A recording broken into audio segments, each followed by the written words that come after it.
ആവർത്തനം അധ്യായം 7.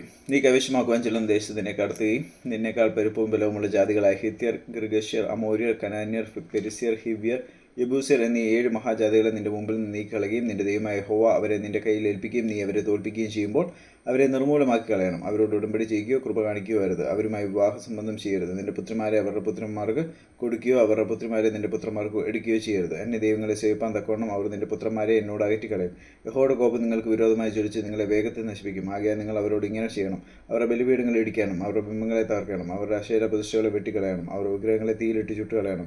നിന്റെ ദൈവമായ യഹോവയ്ക്ക് നീ ഒരു വിശുദ്ധ ജനമാവുന്നു. ഭൂതലത്തിലുള്ള സകല ജാതികളിലും വെച്ച് നിന്നെ തനിക്ക് സ്വന്തം ജനമായിരിക്കേണ്ടതിനെ നിന്റെ ദൈവമായ യഹോവ തിരഞ്ഞെടുത്തിരിക്കുന്നു. നിങ്ങൾ സംഖ്യയിൽ സകല ജാതികളെക്കാളും പെരുപ്പമുള്ളവരാകൊണ്ടല്ല യഹോവ നിങ്ങളെ പ്രിയപ്പെട്ട് തിരഞ്ഞെടുത്തത്. നിങ്ങൾ സകല ജാതികളെക്കാളും കുറഞ്ഞവരല്ലോ ആയിരുന്നത്.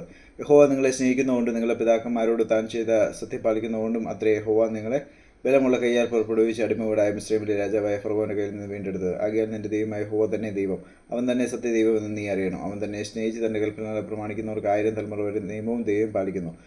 തന്നെ പകയ്ക്കുന്നവരെ നശിപ്പിക്കാൻ അവർക്ക് നേരിട്ട് പകരം കൊടുക്കുന്നു. തന്നെ പകയ്ക്കുന്നവന് അവൻ താമസിയാതെ നേരിട്ട് പകരം കൊടുക്കും. ആകയാൽ ഞാൻ ഇന്ന് നിന്നോട് കൽപ്പിക്കുന്ന കൽപ്പനകളും ചട്ടങ്ങളും വിധികളും നീ പ്രമാണിച്ച് നടക്കണം. നിങ്ങൾ ഈ വിധികൾ കേട്ട് പ്രമാണിച്ച് നടന്നാൽ നിന്റെ ദൈവമായ യഹോവ നിന്റെ പിതാക്കന്മാരോട് സത്യം ചെയ്ത നിയമവും ദൈവവും നിനക്കായിട്ട് പാലിക്കും. അവൻ നിന്നെ സ്നേഹിച്ച് അനുഗ്രഹിച്ച് വർദ്ധിപ്പിക്കും. അവൻ നിനക്ക് തരുമെന്ന് നിന്റെ പിതാക്കന്മാരോട് സത്യം ചെയ്ത ദേശത്ത് നിന്റെ ഗർഭഫലവും നിന്റെ കൃഷിഫലവും ധാന്യവും വീഞ്ഞും എണ്ണയും നിന്റെ കന്നുകാലികളുടെ പേരും ആടുകളുടെ പിറപ്പും അനുഗ്രഹിക്കും. നീ സകല ജാതികളെക്കാളും അനുഗ്രഹിക്കപ്പെട്ടിരിക്കും.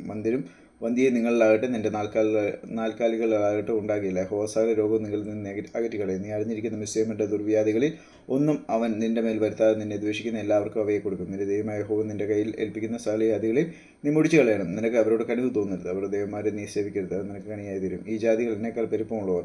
അവരെ നീക്കിക്കളവാൻ എനിക്ക് എങ്ങനെ കഴിയുമെന്ന് നീ നിന്റെ ഹൃദയത്തിൽ പറയുമായിരിക്കും. എന്നാൽ അവരെ ഭയപ്പെടരുത്. നിന്റെ ദൈവമായ യഹോവ ഫറവോനോടും എല്ലാ മിസ്രയീമ്യരോടും ചെയ്തതായി നിന്റെ കണ്ണാലെ കണ്ട വലിയ പരീക്ഷകളും അടയാളങ്ങളും അത്ഭുതങ്ങളും നിന്റെ ദൈവമായ യഹോവ നിന്നെ പുറപ്പെടുവിച്ച ബലമുള്ള കൈയും നീട്ടിയ ഭുജവും നീ നല്ലവണ്ണം ഓർക്കണം. നീ പേടിക്കുന്ന സകല ജാതികളോടും നിന്റെ ദൈവമായ യഹോവ അങ്ങനെ ചെയ്യും. അത്രയുമല്ല, ശേഷിച്ചിരിക്കുന്നവരും നിന്റെ മുമ്പിൽ നിന്ന് ഒളിച്ചുകൊള്ളുന്നവരും നശിച്ചുപോകും വരെ നിന്റെ ദൈവമായ യഹോവ അവരുടെ ഇടയിൽ കടന്നെ അയക്കും. നീ അവരെ കൊണ്ട് ഭ്രമിക്കരുത്.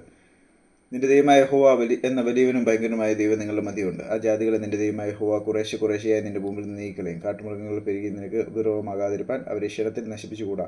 നിന്റെ ദൈവമായ യഹോവ അവരെ നിന്റെ കയ്യിൽ ഏൽപ്പിക്കുകയും അവർ നശിച്ചുപോകും വരെ അവർക്ക് മഹാപരാഭവം വരുത്തുകയും ചെയ്യും. അവരെ രാജാക്കന്മാരെ നിന്റെ കയ്യിൽ ഏൽപ്പിക്കും. നീ അവരുടെ പേർ ആകാശത്തിന് കീഴിൽ നിന്ന് ഇല്ലാതെയാക്കണം. അവരെ സംഹരിച്ച് തീരുവോളം ഒരു മനുഷ്യൻ നിന്റെ മുമ്പിൽ നിൽക്കുകയില്ല. അവരുടെ ദൈവപ്രതിമകളെ തീയിലിട്ട് ചുട്ടുകളയണം.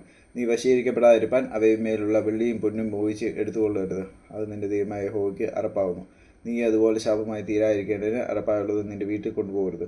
അത് നിനക്ക് തീരെ അറപ്പും ഉറപ്പുമായിരിക്കണം. അത് ശാപഗ്രസ്തമല്ലോ.